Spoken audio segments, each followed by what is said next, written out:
So I can now actually tell everybody why we weren't here last week. I had always said, well, they already had somebody lined up to preach because I didn't want DJ to know that his Christmas present was going to the Eagles game last Sunday. And so we were down there and had a great time. The Eagles forgot to show up, but other than that, we had a great time. It was not the best performance by them, but I hope you all had a great New Year's and great holiday. I apologize you had to listen to Brian preach. No, you did very, very well. Actually, I told Brian as I was working on this week's message, I had two different openings, and I wasn't sure which one to use. And one of them had to do with New Year's resolutions, and then the one I'm going to use. And if you were here last week, you know that Brian talked about new beginnings and New Year's resolutions. So on Monday or Tuesday when I went to listen just to hear what he had to say, I was like, well, I know which opening I'm using now because he and I must have used the same website to get the same stats because I had pretty much word for word, my opening was the same as he used. So it was, Brian, obviously a very well-written intro because I was going to use the same thing. So great minds think alike is what I'm going with there. So, all right. Has there ever been a time in your life where you took a little risk? You stepped out in faith and followed a course of action that you thought was best, but you knew there was some risk involved. Maybe it was a career move or something like that. 11 years ago, roughly, I gave up a guaranteed weekly paycheck, or biweekly or whatever I was getting paid at the time, to take a commission job. And that was a bit of a step of faith in myself to be able to produce enough commissions to hopefully at least equal what my guaranteed paycheck had been. Guys, maybe you took a little risk at some point to buy a ring for your lady, hoping that when you gave it to her, she wouldn't hand it back to you and go, no thanks. Or ladies, when he offered you that ring, you're like, can I do better or should I take this? You know, I'm sure none of you ladies, just ladies in general, but actress Lucille Ball faced a similar situation. Back in the 1940s, you could hardly call her a movie star, although she had been in several movies at this point. She would often star in lesser quality movies, or what are known as B movies, but if it was an A movie, a top-of-the-line movie, she would be more or less relegated to a supporting role. She was not seen as somebody that could carry a top-of-the-line movie. She was certainly not the Tom Cruise or fill in the whatever big-name actor or actress you want to use at the time. In fact, her ability in these B movies led to her being nicknamed the Queen of the Bs. But then her fortunes started to change. In 1948, she landed the starring role in a CBS radio comedy called My Favorite Husband, co-starring Richard Denning. And the show was very, very popular, and so CBS wanted to move the show to television. But this is where Lucy had to take a little step of faith and take on a little risk. She was more than happy to do it, but she said, on the condition that my husband, Desi Arnaz, play my husband on the show. And the CBS executives are like, Cuban, band leader versus this all-American Lucy. The public would never believe that that's a believable couple. So they said no. And Lucy said, well, I'm not doing it without Desi. And so they made a deal. Lucy said, well, how about this? Desi and I are going to go and we'll perform a comedy act throughout the country and see how audiences react to us as a couple. And so CBS said, all right, go ahead and try that. So Lucy and Desi did a vaudeville tour across the country to kind of prove that audiences would accept them as a married couple. And it went so well that CBS agreed to cast Desi Arnaz as her husband in this newly revamped show that they were calling I Love Lucy. And then it came time for Lucy and Desi to take on another risk. See, they lived in Hollywood. Television shows were always filmed in New York at the time because most of the shows would be filmed live. Because technology being what it was very expensive to film tape shows on 35mm film.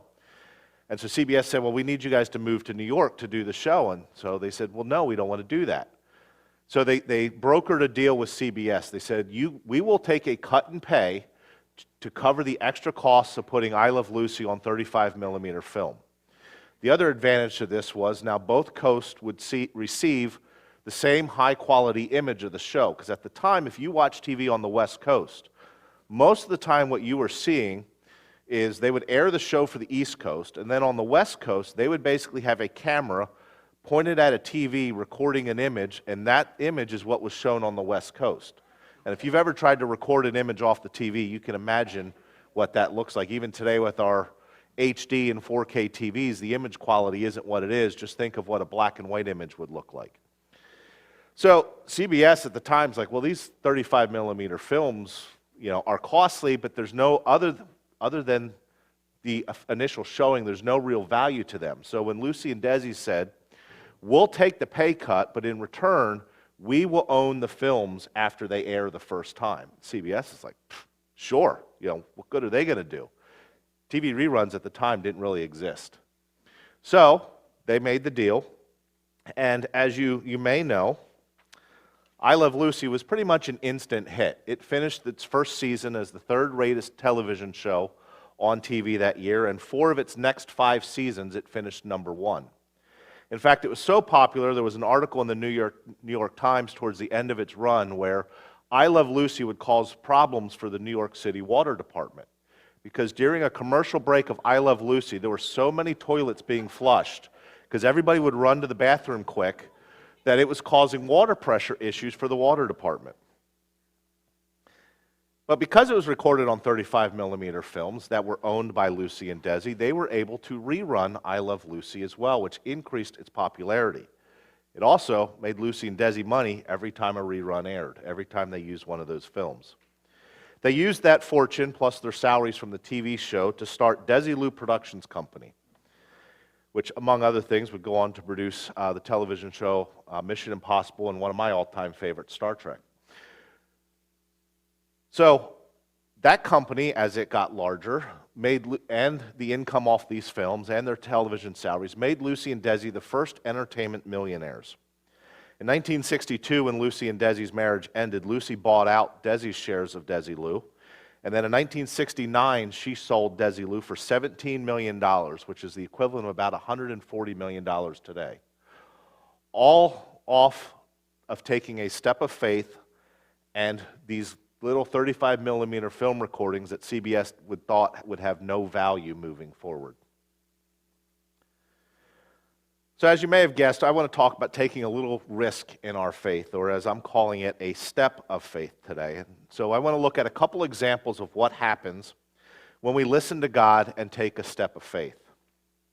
During our Advent season, I had briefly talked about Noah, and most of us know the story of Noah and his ark. Think of the step of faith Noah had to take repeatedly, day after day, for the years and the decades it took him to build that ark. Every swing of the hammer, every hour building the ark was a step of faith. Yet he never wavered. He built the ark, and as a consequence was saved from the coming flood, as well as his family. The next example I want to dive a little deeper into takes place in Matthew 14. At the beginning of this chapter, John the Baptist, who is a cousin of Jesus, is beheaded by King Herod. Jesus is upset by this news, so he seeks solitude to pray. Despite looking for some peace and quiet, large crowds follow Jesus. So this leads to him performing the miracle of feeding the crowd of 5,000 with 2 loaves of bread and 5 fish. After this, Jesus still needs some quiet time since he's been, in essence, hounded by these crowds. So he instructs the 12 disciples to board their boat and start across the Sea of Galilee. So after a few hours of prayer time, he's ready to rejoin the disciples who are attempting to cross the sea in the middle of the night in the middle of a storm. And so we pick up the story in Matthew 14, beginning in verse 24. And the boat was already a considerable distance from land, buffeted by the waves because the wind was against it. Shortly before dawn, Jesus went out to them walking on the lake. When the disciples saw him walking on the lake, they were terrified. "It's a ghost," they said, and cried out in fear. But Jesus immediately said to them, "Take courage, it is I, don't be afraid." "Lord, if it's you," Peter replied, "tell me to come to you on the water." "Come," he said. Then Peter got down out of the boat, walked on the water, and came towards Jesus. I think it's important to remember and to point out and emphasize here that in verse 28, Peter's walking on the water wasn't Jesus' idea. It would have been a lot less of a step of faith if Jesus said, Peter, get out of the boat and come to me. This was all Peter's idea. Peter had to have the faith to suggest the idea and step out of the boat, knowing that once on the water, Jesus would take care of him. Because you got to remember, this is in the middle of a terrible storm. We're not talking about nice, calm waters. Now, I have no idea what gave Peter the crazy idea that he could walk on water if Jesus told him, it was okay. I suspect God implanted the idea in his head, but even that was a step of faith. Because how many of us have had a crazy idea at one point, and yet we're like, no, there's no way that would work, and we move on. Peter could have easily sat in the boat and not said a word, and just said, well, that's a crazy idea. I can't do that. I'm not going to say anything. But he did. He said, and he followed it. Unfortunately for Peter, a lot of the focus when people look at this story is on the next two verses of this chapter, which is Matthew 14, 30 and 31. But when he, being Peter, saw the wind, he was afraid and began to sink. Cried out, Lord, save me. Immediately Jesus reached out his hand and caught him. You have little faith, he said, why did you doubt? Now, we don't know if Peter could swim or not. I'm going to assume because of his fear of sinking, he could not. We do know that at the time, the Sea of Galilee was an estimated 140 feet deep, and they're somewhere in the middle, so we don't know exactly how deep the sea is, but it's certainly deep enough that he could drown if he doesn't know how to swim, especially considering, again, this is a very stormy sea. So it brings up the question, did Peter fail because he began to worry and start to sink? Some have criticized Peter for not keeping his faith once he's on the water, but my question to you and my point of emphasis is, how much faith did it have to take that first step out of the boat? For me, the walking on the water is the easier part. The actually getting out of the boat, that first step, is the hardest part of the journey. If we look again at verse 24, we have to remember the boat was already a considerable distance from land, buffeted by the waves because the wind was against it. Mark in his gospel describes this situation like this when he tells the story. This is Mark 6:48. He, this is being Jesus at this point, saw the disciples straining at the oars because the wind was against them. So this is not, just a nice casual rowing across the sea. They are working hard. The wind is working against them. This is not the ideal place to be getting out and walking on water, if there's really such an ideal place, if you think about that. So if you're in a boat caught in a bad storm, big waves all around you, and you don't know how to swim, is your first thought going to be get out of the water or to get out of the boat and walk on the water? No, of course not. So Peter is not a failure because he starts to sink. He is the hero here because he's the only one that got out of the boat and walked on the water.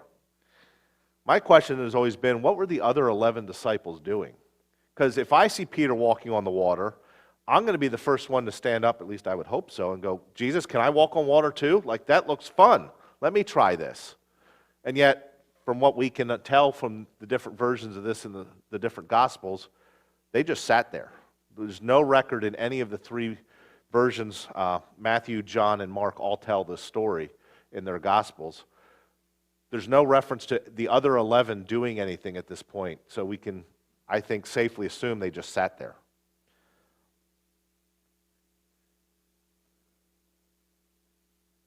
It is a bit of an interesting twist to think Peter had enough faith to take that first step, but then once he's on the water, in theory, closing the distance to Jesus, is when he starts to worry.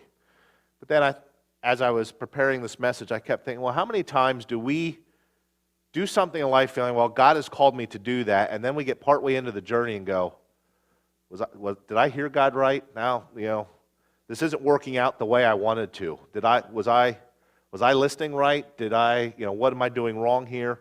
It's like, well, that's what happened to Peter. He got out there and was like, whoa, I'm walking on the water. This isn't right. This isn't natural. Jesus is close enough. He grabbed him quickly, so he's just a few steps away, and yet he starts to doubt. I thought, well, that's very human, very natural.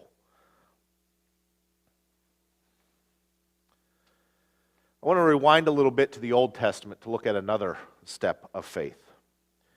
In this story, the Israelites are coming to an end of their 40 years in the desert. Joshua is now in command, having taken over from Moses. Standing between the Israelites and the Promised Land is the Jordan River. Now, has anybody seen the Jordan River in person? One? How would you describe the Jordan River? Okay. Okay, it was a river, yeah. Nowadays, the Jordan is a fairly calm river generally because Israel has built a dam on it, so it's not quite the wild river that it would have been in biblical times, especially when it was prone to flooding, which is the situation the Israelites find themselves in. They are facing a wild, raging, flooded Jordan River. And we're going to pick up the story here in Joshua 3, where God tells Joshua how the Israelites are to get across this flooded Jordan River. So this is Joshua 3, verses 13, 14, and 15. And as soon as the priests who were carrying the ark of the Lord of all the earth, set foot in the Jordan, its waters flowing downstream will be cut off and stand up in a heap. So when the people broke camp to cross the Jordan, the priests carrying the ark of the covenant went ahead of them. It was the harvest season, and the Jordan was overflowing its banks. Flooded, basically. But as soon as the feet of the priests who were carrying the ark touched the water at the river's edge, the water above that point began backing up a great distance away. Now, there would have been 12 priests carrying the ark of the covenant at this point, one from each tribe. Now, let's be honest with each other. If it's your turn, you're one of the priests to carry the ark, and it's your turn to be in front, how many of you are turning to a buddy and going, are you sure it's my turn to be first? Wasn't I first last week? Shouldn't I be in the back? Because would you have had enough faith to take that first step into the river? I also think it's ironic if you consider the Israelites' journey and look at another parting of the water, probably a bit more of a famous parting of the water, and look at the amount of faith needed to do this. And of course, I'm talking about when God parted the Red Sea at the beginning of their journey, or their exodus from Egypt. And this story takes place in Exodus 14, verses 21 and 22. Then Moses raised his hand over the sea, and the Lord opened a path through the water with a strong east wind. The wind blew all night, turning the seabed into dry land. So the people of Israel walked through the middle of the sea on dry ground with walls of water on either side. So at the beginning of their journey, God makes the first move. Moses raises his hand. God opens up the Red Sea for them. The wind blows all night, like it says in verse 21. And now they have a dry path to walk through. There's little to no faith there to do that. The path is already there. When we get to the end of the story, they have to make the first move. Their priests have to take that step into the water before the Jordan River is going to part. I think this demonstrates to us God expects growth out of us. The Israelites' faith had to grow enough that they were willing to take the first step into the Jordan River, whereas they didn't have to into the Red Sea. It may be the same thing for us. He may open a door for you first to do whatever he is calling you to do, but then later he's going to expect action out of you first. So what step of your faith are you at, and what step might God be asking you to take next? Andy Vanderbilt, and I apologize to him if I am not saying his name right, was born in the Netherlands in 1928. He spent World War II as a teenager hiding from the Nazis so he wouldn't be drafted into the German army, which had occupied the Netherlands. It wouldn't be until the early 1950s that he started to attend church and discovered God. Shortly thereafter, he committed his life to ministry and went to Scotland to study at the Worldwide Evangelization Crusades Missionary School in 1953. He understood his calling, and his step of faith was to support the church in the communist-controlled countries.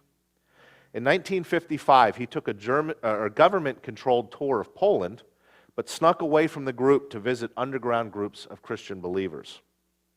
On a second trip to Czechoslovakia, he saw that churches in these communist countries needed Bibles. In an interview later, he said, "I promised God that as often as I could lay my hands on a Bible, I would bring it to these children of his behind the wall that men built, to every country where God opened the door long enough for me to slip through." In 1957, he made his first smuggling trip across the border of a communist country, entering Yugoslavia with tracts, Bibles, and portions of the Bibles hidden in his blue Volkswagen. As he watched the guards searching his car, he prayed what he would later call the prayer of God's smuggler. He said, "Lord, in my luggage I have scripture that I want to take to your children across this border. When you were on earth, you made blind eyes see.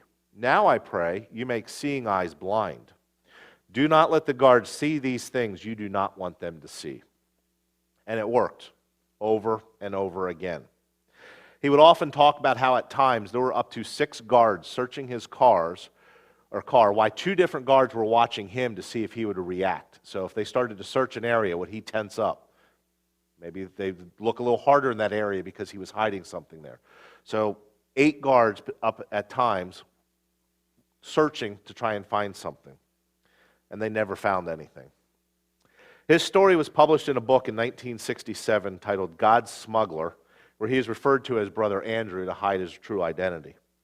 It sold more than 10 million copies and was translated into 35 languages. While the book was making him famous, it became nearly impossible for him personally to continue smuggling behind the Iron Curtain. So he turned his attention to fundraising for his organization, Open Doors, which was a ministry he founded to coordinate efforts of getting the Bible behind the communist Iron Curtain, and then eventually including shifting into Muslim countries as well. As he got more famous, Brother Andrew protested that people missed the point of his work when they held him up as heroic or extraordinary. He said, "I am not an evangelical stuntman. I am just an ordinary guy. What I did, anyone can do." There's an old dad joke, how do you eat an elephant? Any of the dads especially know? What's that? One bite at a time, yeah. How do you smuggle thousands of Bibles into a communist country? For Brother Andrew, it was one Volkswagen Beetle trip at a time, passing border guards who would repeatedly look and never find a Bible.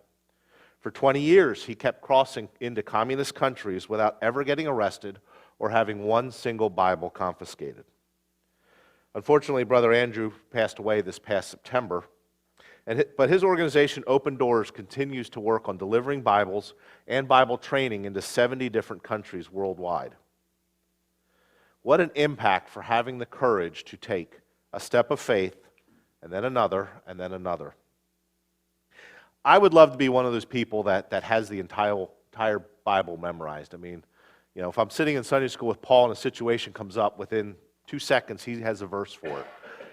I'm not there yet. You know, Brian, you're just as good, to be honest. You might not think so, but I admire how much you and Paul specifically, and there may be others here as well, how strongly you guys know the Bible, because I can't pull up references that quickly. But if I'm going to get there, what do I need to do? Well, my plan is keep reading the Bible, one verse at a time. I'm not going to, put this under my pillow and wake up the next morning having memorized it. I've got to be in it, be studying it, one verse, one chapter, one book of the Bible at a time, one bite at a time, eating that elephant. The shame of it is we as Americans are not doing that. According to a study by the American Bible Society, the percentage of people that they classify as Bible users, which means outside of church, they read the Bible 3 or 4 times a year, which to me is a really low standard. It's, once every 3 months outside of church, you're reading the Bible. In 2022, that dropped 11% to 39% of Americans read the Bible 3 to 4 times a year. In 2020, that was 48%. In 2021, it went up to 50%. So if you think of what's happened in that time, during COVID, during this global pandemic, the Bible reading went up. Only by 2%, but it went up. So during troubling times, more Americans were turning back to God, and yet now that things have, quote-unquote, returned to normal or the new normal or whatever we're calling this now, we have a huge drop in the amount of people that are reading our Bible. I forget exactly when the American Bible Society started this survey, but that 11% drop is the largest drop they've had. And I want to say it only goes back about 20 years or so, if that. So it's not a long period of time, but that's still very alarming to me that less than 40% of Americans are going to look at their Bibles 3 times this year outside of church. When I look at our culture, that number probably shouldn't surprise me, but it still does. St. Francis of Assisi was a tremendous Christian priest in the 1200s. One of the many sayings he is known for is, start by doing what is necessary, then do what is possible, and suddenly you are doing the impossible. Peter walking on water was impossible. The priest crossing a dry riverbed in the middle of a flood was impossible. Brother Andrew getting past checkpoint after checkpoint without ever getting arrested or losing a Bible was impossible. You starting to do, fill in the blank. Brian, you talked last week about new beginnings. Some of those new beginnings take a step of faith to get started. Where do you want to be? What is my first step? What is the necessary? Then what is possible to get to the impossible? If it's reading the Bible more, can you commit to reading 1 chapter a day? That's necessary. Then do the possible. Can you do it for 1 week? Doing it every day seems impossible. Do it for a week. Then after this week, do it again for another week. Then do it again for another week. And before you know it, you're doing the impossible. Just like taking trips across the Iron Curtain with Bibles in your car, 1 trip at a time, just continuing to do it. So what is the first bite of the elephant that you will take? Start with the necessary, then do the possible, and your step doesn't even have to be something big. If you want to read the Bible more, do you know Philemon is the smallest book of the Bible? It's only 25 verses. Could you do that this week? If it's prayer, if you need to pray more, can you commit to praying for this church 3 times this week? Or join the prayer group Wednesdays at 6:30, right? Yep. How could your life change if you take that step? If I read the Bible more, I'll have a better understanding of it, be more in tune with God's plans and desires for my life, make me a better pastor as I pursue that career.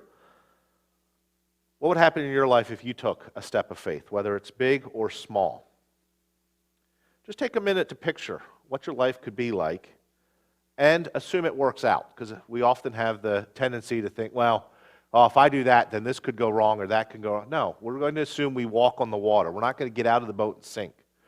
God's going to help us walk on the water. So if we're being called to take a step, what could your life be like differently if you took that step and it worked out? And if you're not sure, pray about it. God, what are you calling me to do in my faith right now? If going alone seems terrifying, feel free to bring along a friend.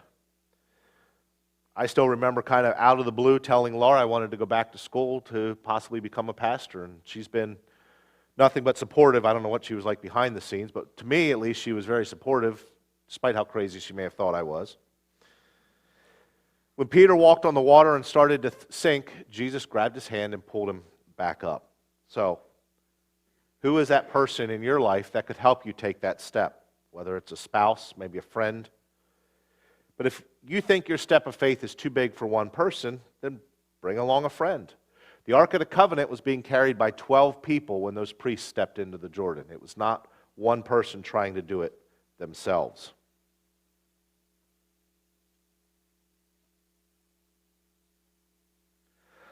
I want to take a look at what the disciples did when Jesus and Peter get back into the boat. And this is Matthew 14, 32 and 33. And when they climbed into the boat, the wind died down. Then those who were in the boat worshipped him, saying, "Truly you are the Son of God." Now this becomes one of the defining moments of Jesus' disciples beginning to truly see Jesus as who he was. You got to remember, they just saw him feed 5,000 people with 2 loaves of bread and a few fish. And yet, now that they see him walk on water, it's starting to sink in. You really are the Son of God. John Ortberg wrote the book, If You Want to Walk on Water, You Have to Get Out of the Boat, which is the inspiration behind this message. And I would highly recommend any of you that want to check this out. I want to read his closing comments from the book. He says, when human beings get out of the boat, they are never quite the same. Their worship is never quite the same. Their world is never quite the same. Whatever the results, whether they sink or swim, something will have changed. This is true from you, or for you. From this point on, for the rest of your life, every time you walk on the water, every time you trust God and seek to discern and obey His calling on your life, your God will get bigger. And your worship will grow deeper, richer, and stronger. This is because Jesus is not finished yet. He is still looking for people who will dare to trust Him. He is still looking for people who will refuse to allow fear to have the final word. He is still looking for people who refuse to be deterred by failure. He is still passing by. And this is your one and only opportunity to answer His call. This is your chance of a lifetime. It is time to do something religious. Just remember one thing. If you want to walk on the water, you have to get out of the boat. And I will end with this quote from President Franklin Roosevelt. The only limit to our realization of today will be our doubts of tomorrow. I'm sorry, I said that back. The only limit of our realization of tomorrow will be our doubts today. He then finishes, let us move forward with strong and active faith. So don't let your doubts stop whatever steps you're being called to take. Let this week be the week you take your first or next step of faith and see where God can take you if you have, as President Roosevelt said, a strong and active faith. So I'm going to pray, and I'm going to include a blessing for the meal, and then Brian can come up with the benediction. Dear Heavenly Father, we thank you for bringing us together this week. We thank you for the opportunity and the freedom to worship you. Lord, I just pray that this week as we go about our lives, that we all can take that next step in whatever faith situation we are in to grow closer to you. It might not seem like we're doing something big like walking on the water or delivering Bibles to a closed country, but every step that we can take and draw closer to you is a good thing and will allow us to see better your plans for our lives. So I pray for everyone here, everyone watching at home, where we're at in our faith and where we could be in our faith in the future. So Lord, I also pray for the food that we are about to partake. Bless those that prepared it. Bless the food and the nutrients to our bodies this week and this day. Pray all these things in your name. Amen.